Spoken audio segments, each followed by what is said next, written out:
Bonjour chers téléspectateurs, dans le cadre de notre rubrique invité, nous recevons encore une fois aujourd'hui le pasteur André Mbouech de l'Assemblée de Jésus-Christ dans le monde, AJCM en sigle. Je dis nous parce que je suis avec mon confrère Natifré Kadima. C'est avec lui que je vais mener cet entretien avec le pasteur André Mbouech. Oui. Bonjour Nati. Bonjour Dieudonné, bonjour pasteur. Bonjour.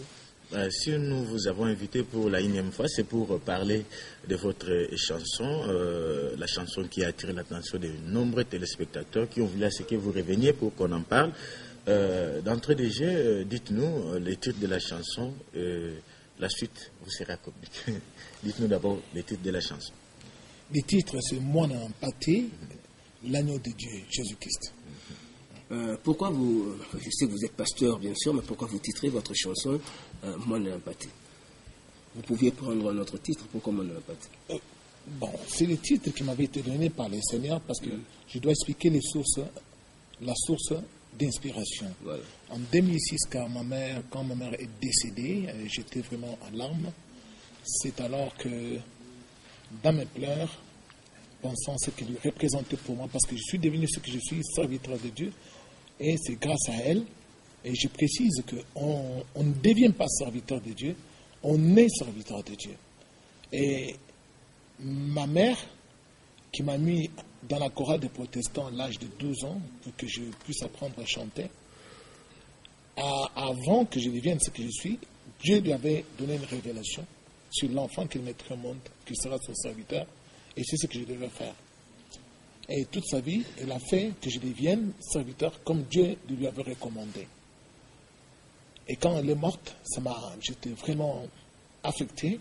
Et pendant que je pleurais, c'est alors qu'une nuit, le Seigneur a envoyé des anges pour chanter cette chanson pour moi. Et quand il chantait, j'ai retenu les paroles. Et le matin, il m'a dit, tu dois commencer à chanter cela. Et mon deuil était fini. Je me suis réjoui. J'ai pris la guitare et je me suis mis à chanter. Et là, c'était en 2006. En 2006. Et maintenant, pourquoi Dieu m'envoie aujourd'hui? Regardez, depuis 2006, je pouvais chercher... Ça a pris du temps, hein? Ça a pris du temps. 10 ans. Oui, je pouvais chercher les producteurs, les impresarios, mais je n'ai cherché personne. Parce que Dieu m'a dit, tu dois attendre. Quand le moment arrivera, moi-même, je te dirai ce que tu dois faire. Et c'est à partir de cela qu'aujourd'hui, le Seigneur m'envoie pour donner la vraie définition de la musique chrétienne. Ah bon? Ah oui.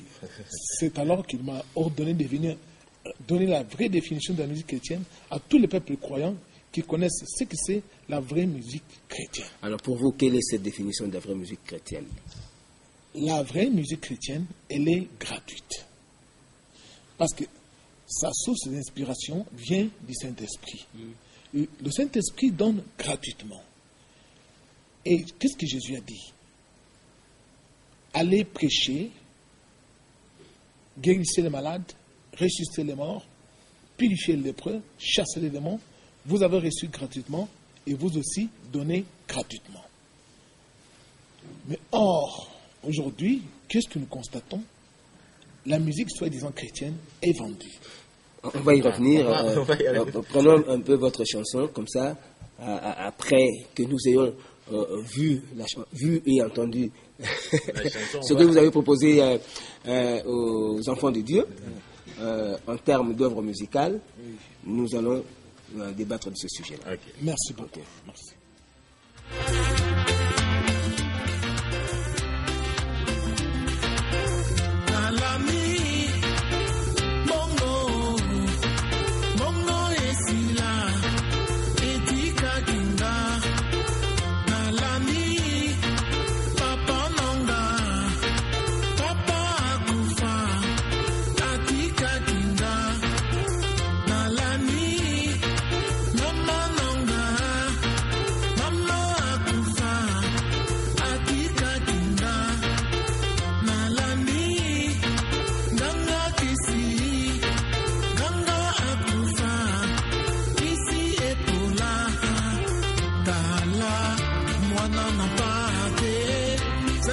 Kolombola,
Jésus, je t'aime. Jésus, je t'aime. Jésus, je t'aime.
Voilà, c'était donc un extrait de la chanson Moi n'en pâté, Jésus-Christ, l'agneau de Dieu, en français. Voilà. Parce qu'au départ, vous êtes chanteur ou c'est à partir de cette inspiration que vous vous êtes fait chanteur?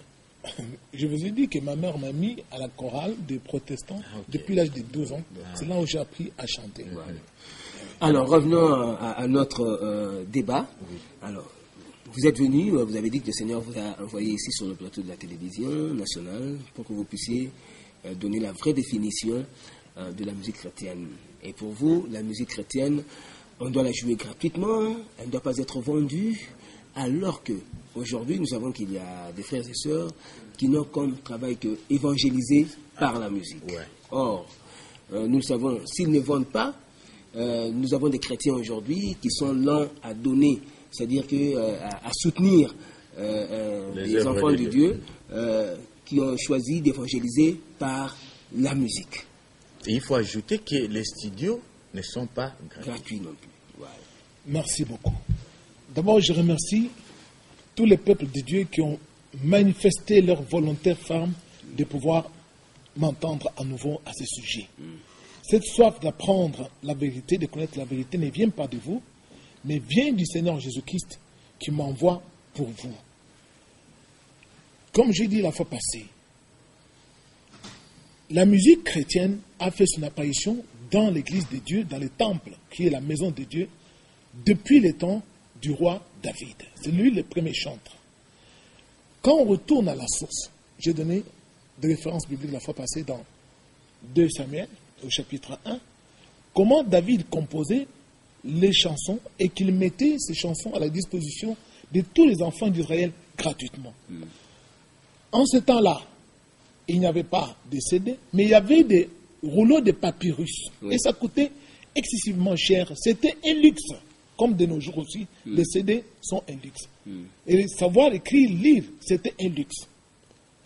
Et David faisait cela pour que le peuple d'Israël sache louer le Seigneur et pour que le Seigneur agisse parmi son peuple. Et David lui-même, quand il jouait sa musique, comment on l'a découvert?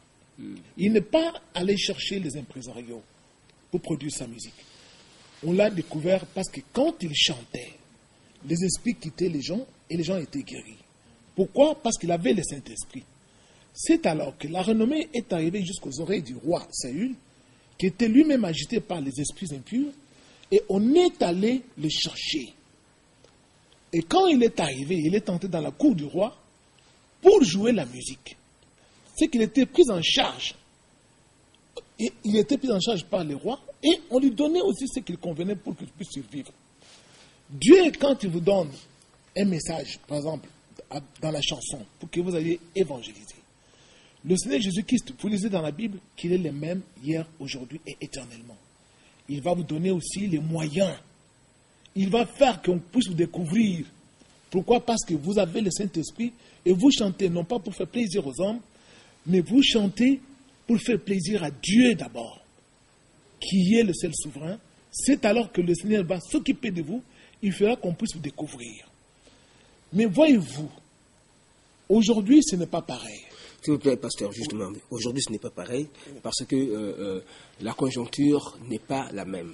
Vous avez dit que David a été pris en charge par le roi. Hein? Parce que David, en chantant, faisait partir les esprits des corps de personnes qui étaient possédées. Et le roi a entendu parler de sa musique et de la puissance de sa musique qui délivrait les enfants de Dieu des esprits mauvais. Parce que lui-même, le roi aussi, était possédé par des esprits mauvais.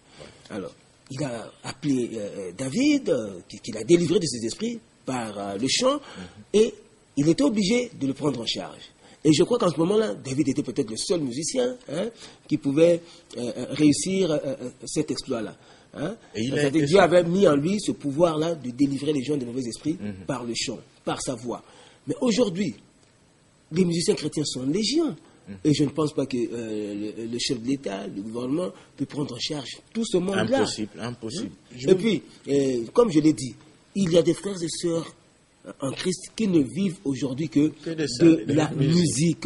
Et ils sont obligés de vendre pour nouer les 2 bouts du mois. Donnez-moi le temps. Et pour composer un autre album. Oui, Et surtout, comme l'a dit un Natif Fré, les studios ne sont pas gratuits. Voilà, je vais vous expliquer. Ceux qui écrivaient... Les temps ont changé. Les temps n'ont pas changé. Je voudrais que nous puissions... Mais laissez-moi la parole. Laissez-moi le temps. Vous m'avez invité pour que je puisse parler. Allez-y. Mais vous m'en posez la parole, moi je ne parle pas. Non, parlez. Laissez-moi parler. Non, mais nous on pose des questions, c'est tout. Oui. Tous ces gens qui écrivaient sur les papyrus, on les payait. Ouais, des copistes, comme on dit. Attendez, on les payait. Il faut savoir ceci. Ne dites pas, les temps ont changé. Si vous dites que les temps ont changé, c'est que Dieu aussi a changé. Non. Mais écoutez-moi. Oui, allez-y. Mais écoutez, moi je vous ramène à la parole. Allez-y. Le Seigneur est le même hier, aujourd'hui et éternellement. Dieu ne change pas. C'est lui qui m'envoie ici pour amener les brebis égarées dans sa maison. La musique profane, c'est quoi? D'abord, je vais décrire la musique profane. La musique profane, ce qui est profane, c'est ce qui conteste le caractère sacré des Saintes Écritures. Ça, c'est vrai. Alors, ce qui est profane, quand est-ce qu'on devient profane? On est profanateur. C'est quand on refuse d'obéir à la parole de Dieu. Et quelle est la parole du Maître? Vous avez reçu gratuitement, donné gratuitement, ne prenez ni argent, ni or, ni monnaie, mais l'ouvrier mérite son salaire. Allez, chanter, c'est aussi évangéliser. Donc, vous allez évangéliser par le chant. Qu'est-ce que le Seigneur a dit? Ne prenez rien, moi-même, je vais m'occuper de vous. Lorsque on refuse de croire en cette parole, Dieu n'agit plus. Dieu n'agit plus et le Saint-Esprit n'agit plus. Parce que votre source d'inspiration, ce n'est pas le Seigneur, c'est déjà motivé par l'argent, le souci d'avoir de l'argent. Et vous allez jouer votre musique, elle sera fade. Et les gens qui vont vous écouter ne vont pas recevoir la grâce de Dieu. Et c'est ce qui se passe. Il y a la prolifération des musiciens, même du temps de David. Je vous rappelle que David, sous son règne, il y a eu 4000 chantres qui chantaient en Israël. Et c'est par là que les psaumes sont nés. Il n'y a pas que seulement David. Il y avait des hasards. Il y avait des jeux de tume. Il y en avait beaucoup qui chantaient. Mais c'est David qu'ils ont connu, qu'ils ont entraîné. Et ils ont suivi sa voix. Et tous, personne ne vendait. Ils chantaient pour la louange du Seigneur. Et Dieu s'est manifesté puissamment. C'est pourquoi les psaumes contiennent cette onction. Jusqu'aujourd'hui, quand on lit les psaumes, on sent la présence de Dieu. Tandis que nos musiciens, nous chantons les chansons depuis des années. Vous ne sentez pas la présence de Dieu. Moi, je vous mets à l'œuvre pour que vous sachiez que Dieu m'a envoyé. La chanson, j'ai beaucoup de chansons. Vous nous lancez un défi. Pas vraiment. C'est un défi. Parce que je viens ici, si moi je venais en mon nom, que Dieu ne m'envoyait pas, depuis que je me présente ici, le Seigneur m'aurait déjà confondu. Mais je vous fais savoir que vous allez écouter cette chanson. Peut-être que le Seigneur est en train de vous observer. Le Seigneur ne confond pas tout d'un coup. Il peut laisser le temps de vous observer. Je vous dis tout simplement que Dieu est vivant. Vous ne pouvez pas parler en son nom. Si vous ne vous a pas envoyé, vous serez confondu. Parce que le Dieu qui est présenté ici au Congo, c'est un Dieu mort. C'est comme si Dieu n'agissait. Moi, je vous dis, écoutez la chanson là dans vos maisons. Vous allez sentir la différence avec cette chanson, la musique que Dieu m'a donnée. Vous allez sentir vous-même les effets de la grâce de Dieu en vous. Même si vos enfants ne dorment pas la nuit, ils pleurent. Chantez ces chansons, l'enfant va dormir. Même vous-même, vous verrez cela, vous comprendrez que Dieu m'a envoyé. Quelle est la force de cette chanson, s'il faut revenir à la chanson? Quel est le message clé? Qu'est-ce que vous visez au sein des nombreux chrétiens qui suivront cette chanson? Quel est le message? Le message, c'est celui-ci. Vous avez vu, dans la chanson, dans le clip, il y a beaucoup de catégories socio-professionnelles. Il y a des médecins. Ce ne sont pas les gens qu'on a pris comme ça, des acteurs d'emprunt ou des gens fantaisistes. Ce sont des véritables médecins. Il y a des juristes, des véritables juristes qui sont là-bas. Il y a des mécaniciens, il y a des architectes qui sont là-bas. Je veux aussi un militaire. Oui, un militaire, un vrai militaire, un capitaine. Alors, vous devez comprendre que le Seigneur a envoyé cette chanson. Pourquoi? Il veut que le peuple congolais puisse se retrouver, se réunir autour de Jésus-Christ, qui est l'agneau de Dieu. Pour bâtir cette nation-ci, nous devons nous unir autour de Jésus-Christ, qui est l'agneau de Dieu. Abandonner le mal. Vous-même, vous avez dit que je n'ai pas commencé l'œuvre de Dieu aujourd'hui. Vous savez pourquoi nous avons eu des guerres dans ce pays? Nous avons eu des guerres, le Congo a souffert donc sérieusement. Mais l'origine, les Congolais ont déjà oublié. C'est en 1990, lorsque le peuple congolais est devenu un peuple de pilleurs. Donc, des voleurs, les gens ont commencé à piller, à casser les magasins. 1991. Les premières pièces, c'était du 21 au 23 septembre 1991. Oui, j'ai bien retenu. Merci beaucoup.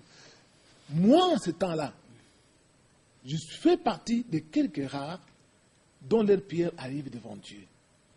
Et le Seigneur nous a dit, puisque ce peuple a bafoué son pays, moi aussi je vais le punir. C'est alors que les guerres sont entrées dans notre pays pendant plus de 10 ans. Le Seigneur, il veut que ce peuple retrouve le chemin, le droit chemin de la justice. C'est alors que ce pays sera bien bâti et prospère. Avec notre équipe de football qui vient d'avoir la coupe ici, ne pensez pas que c'est Eli Bengue qui a donné la coupe. C'est le Seigneur Jésus-Christ. C'est lui qui a donné l'intelligence à ce coach-là. Choisis tel, mets tel à tel endroit. Pour que cette nation puisse un peu se réjouir. Mais Dieu peut faire plus que ça. Plus que ce que nous avons vu là. Dieu peut le faire. Si nous nous retrouvons autour de Jésus-Christ. Dans la vérité. Pas avec ce que nous faisons là, nous mettons l'argent devant, nous rejetons la vérité de Dieu. Dieu n'agira pas. Pourquoi le Seigneur m'envoie? Il y a là-bas des magistrats. Vous savez la justice dans notre pays aujourd'hui.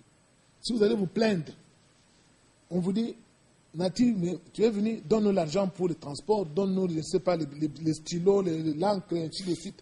Mais toi qui tu es allé te plaindre, on va te dépouiller. Donc, tu sais que beaucoup de gens n'arrivent plus devant la justice. Pourquoi? Parce que les magistrats exigent de l'argent. Et ça ne peut pas. Mais il y a quand même des magistrats honnêtes. Hein. Oui, nous avons vu dernièrement ils sont nombreux. Le ministre de la Justice a décoré quand même ceux qui sont honnêtes. Je ne dis pas qu'il n'y en a pas qui ne sont pas honnêtes. Il y en a qui sont honnêtes. L'honnêteté vient de Dieu. Évidemment. Ceux qui se sont donnés à Dieu. Il y en a qui craignent Dieu. Mais la plupart qui ne sont pas donnés, ils sont là-dedans.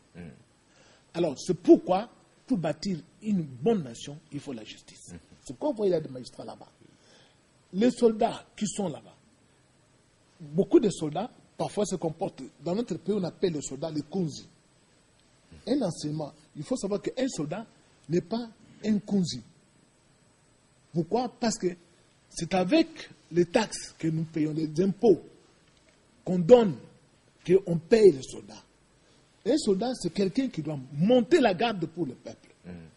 Et c'est alors que le peuple pour lequel il monte la garde doit lui donner en retour son solde. Et c'est lui qui doit mourir à notre place.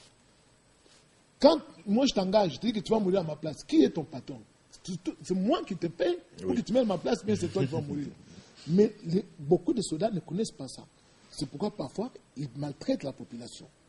Et c'est pourquoi tu as vu, m'a dit de prendre un soldat, de le mettre aussi à la place. Vous avez vu des médecins là-bas. Les hôpitaux sont devenus parfois des prisons. Vous allez à l'hôpital et vous n'avez pas d'argent pour payer, on vous enferme là-bas, on vous dit vous ne sortez pas si vous ne payez pas. Autant de jours que possible. Le non-respect du serment d'Hippocrate. Ah oui, le non-respect du serment d'Hippocrate. Pourquoi? Parce que dans toutes ces choses-là, ça ne peut pas bâtir une nation. Pour bâtir une nation, nous devons abandonner tous ces défauts-là. Nous trouver autour de Jésus-Christ. En fait, nous devons abandonner le péché. Oui, voilà. Nous devons fuir le péché. Oui. Alors, parce que c'est l'amour de l'argent qui est à la base de tout ça. Comme vous avez dit, la musique chrétienne est gratuite, c'est que la chanson aussi, on peut l'avoir gratuitement. La chanson est gratuite. Allez sur notre site, ou bien allez sur YouTube. Tapez seulement Pasteur André Mbweshi. Vous allez avoir des enseignements là-bas. Vous ne m'avez jamais encore entendu prêcher. Hein. J'ai parlé de la doctrine. Vous n'avez pas entendu. Mais allez là-bas sur YouTube. Invitez-nous aussi. Alors, vous allez entendre des publications. Et puis, vous allez télécharger cela gratuitement, donner à vos amis, et vous verrez la différence entre la musique payante et la musique non payante. Mais vous me donnerez la raison, parce que c'est le Seigneur qui a envoyé cela pour sauver son peuple. Il y a des personnes aujourd'hui qui ne savent pas accéder à l'Internet. Pourquoi ne pas presser quelques disques et mettre à leur disposition? Écoutez, nous avons dit, tout celui qui n'a pas d'Internet, qu'il envoie sa carte mémoire ou soit le flash disque à l'église, qui est à Bandalungwa, sur 13 bis avenue Lutete, à côté de Pont-Tamboué. On va faire cela pour vous gratuitement. Et facilement. Facilement. Les machines sont là-bas à votre disposition. Donc, nous allons donner cela aux gens gratuitement. Et vous allez sentir la différence. Ce que je suis venu lancer ici, ce thème ici, là, ça va faire beaucoup de dégâts, mais je vous dis... Ça va sauver la nation. Ça va des dégâts pour faire fuir le diable. Mais ça va sauver la nation. Il y a des gens qui se réunissent pour me combattre. Je vous conseille d'avoir la sagesse de Gamaliel. Si ce que moi je dis, ça vient de moi, vous aurez raison de moi. Mais si ça vient de Dieu, vous ne pouvez jamais détruire cela et ne prenez pas le risque d'avoir combattu contre Dieu. Merci, pasteur, d'être venu pour nous passer ce message. Alors, rapidement, les contacts du pasteur, pour ceux qui veulent avoir la chanson, même peuvent appeler au 081 66 77 592. Doucement. 081 66 77 592 ou le 09 90 81 75 29. 09 90 81 75 29. Voilà. Un petit mot de la fin. Un petit mot de la fin. C'est à cause de cela que beaucoup de missions chrétiens, il y en a qui s'entretuent à part de poison et que nos jeunes sœurs se prostituent devant les producteurs pour sortir des albums et qu'elles meurent avec des sida pour de l'argent. Pourquoi? Parce qu'ils se sont égarés de l'évangile de Jésus-Christ. Revenez. Si vous aimez le ciel, vous allez faire comme moi. Suivez-moi, c'est la nouvelle musique chrétienne. Mais si vous aimez l'enfer, continuez à vendre vos trucs là et vos concerts pour qu'on vienne vous voir chanter. Il faut qu'on vous paye. Vous allez aller en enfer. Voilà ce que Dieu m'a dit de vous dire. Merci beaucoup. Voilà, merci beaucoup. Merci, pasteur, d'être venu. Nous allons rendre l'antenne à Pépito et à Bibi Chimbete pour la suite de notre Congo. Je vous remercie. Que Dieu vous bénisse. Merci. Que Dieu bénisse le Congo. Amen. Merci.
Chers téléspectateurs, bonjour. Nous sommes dans la rubrique Invité.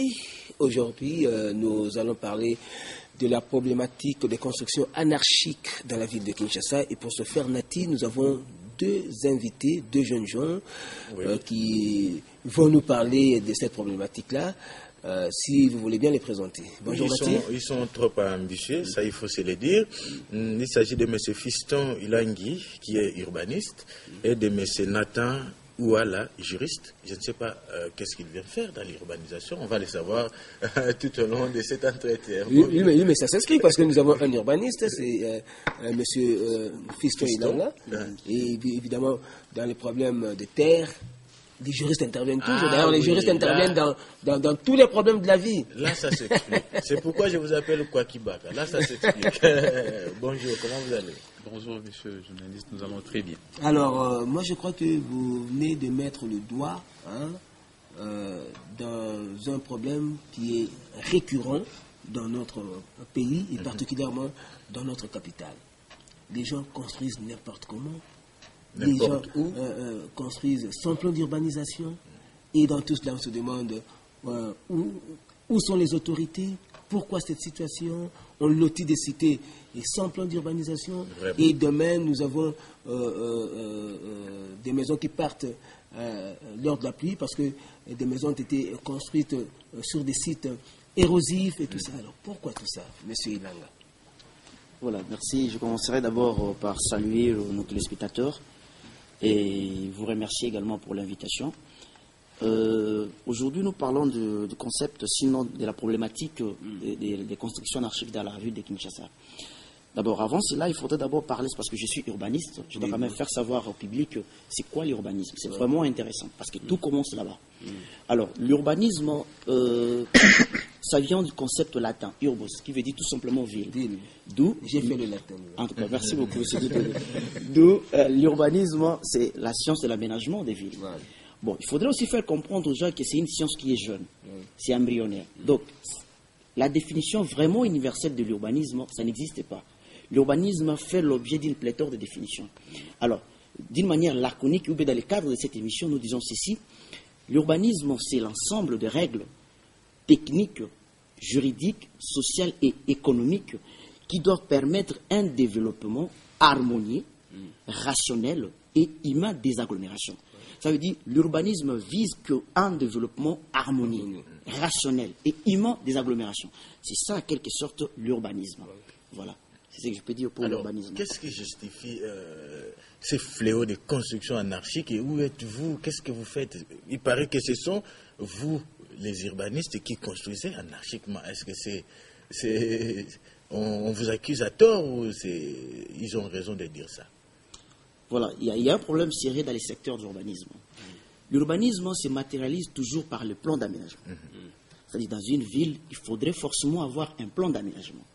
Et le plan d'aménagement est toujours dynamique, ce n'est pas statique. C'est-à-dire, après 15 ans, il faut forcément avoir un autre plan d'aménagement. Mais, comme nous parlons de la ville-province de Kinshasa, il faudrait rappeler aux gens que le plan d'aménagement que nous avions, ça date de 1957. Donc, c'est vraiment statique. Ça ne prend pas en compte les problèmes actuels des Kinois. Il faudrait forcément avoir un plan d'aménagement. D'où, quand on a un plan d'aménagement, il y a des règles qui sont toujours rattachées à un plan d'aménagement, qu'on appelle les prescriptions urbanistiques, qui sont rattachées au plan d'aménagement. Et on dit, personne ne peut construire dans une ville sans préalablement solliciter une autorisation de bâtir. Voilà. C'est très important. C'est-à-dire, si vous construisez sans pour autant solliciter une autorisation de bâtir, c'est une infraction. Sinon, c'est une construction anarchique qu'on est en train de parler. Qui délivre l'autorisation de bâtir?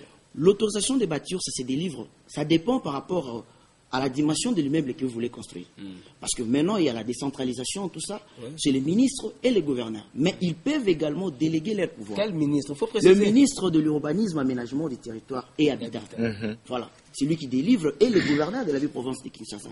Mais ils peuvent également déléguer leur pouvoir à d'autres personnes.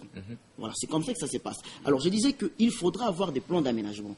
Et les plans d'aménagement sont rattachés aux prescriptions urbanistiques, sinon des règles. Je vais tout simplement faire savoir que l'urbanisme se repose sur des règles pour avoir un développement harmonieux, rationnel et humain qu'on a essayé de définir ici. Il faut avoir des plans d'aménagement et les règles.